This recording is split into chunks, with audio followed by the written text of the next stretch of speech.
Hi, I'm Dave Bonsall and this is my coloured card-on sealing wax.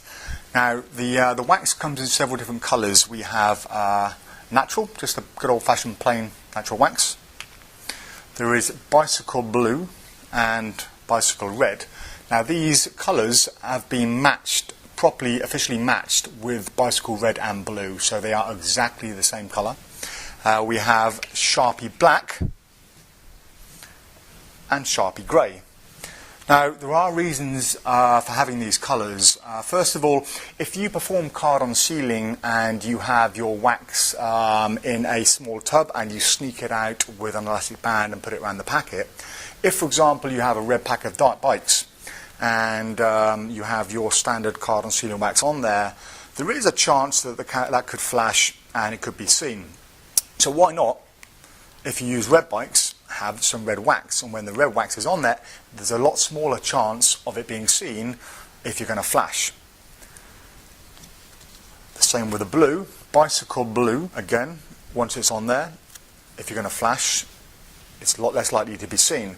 But the main reason I wanted to develop coloured card-on sealing wax is not for the red and the blue, that's just an extra. It's for the Sharpie black. If you have some black card-on sealing wax and you place it on your Sharpie like so, that's almost invisible. That can then stay in your pocket, and whenever you need it, pull it out. The spectator signs the card, and then when you put the lid back on, the wax is now stolen. And that is the main reason behind it. So it's virtually invisible on the top, no one is ever going to see that, and it's very, very easy to get the wax onto the card. The other advantages as well, some people keep it on a button. So if you have a button like here, keep it on the button, or on a black belt. If you keep it on your belt, some people do, again, it's a lot less likely to be seen excuse me, than the natural wax. Some people also use it or keep it on the bottom of their Sharpie. So we have a Sharpie grey that fits onto the bottom of the Sharpie like that, and again is virtually invisible.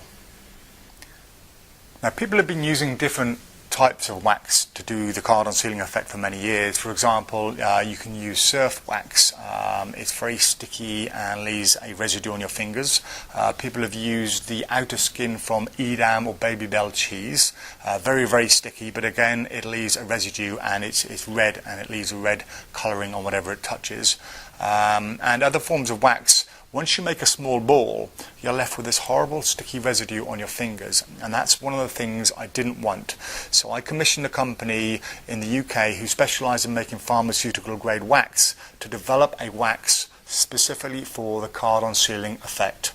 I spent a couple of days down there, and over the few days they mixed up lots of different formulas and ingredients, and they came up with this wax. Now the colouring itself is wax-based colouring, so once it sticks to the ceiling it won't leave any colour on the ceiling itself, and it had to be sticky but without leaving the residue. So this is what they came up with. This is the final choice I went. It's a nice soft wax, and if I just place it on here, you can see the slightest of touches it sticks, and when you remove it, it doesn't leave a residue on there. So once again you can see it sticks perfectly. It's nice and tacky, but it won't leave any kind of residue. So it is 100% formulated for the card-on sealing effect. So the wax itself comes in 5 different colours, but it also comes in 3 different sizes. So we have the large 50-gram tub over here. We have the slightly smaller 30-gram tub and the very small 15-gram tub. These are ideal to put in your pockets, don't take up a lot of space, and you get an awful lot of performances out of this size. So that was the Prop Dog card-on sealing wax.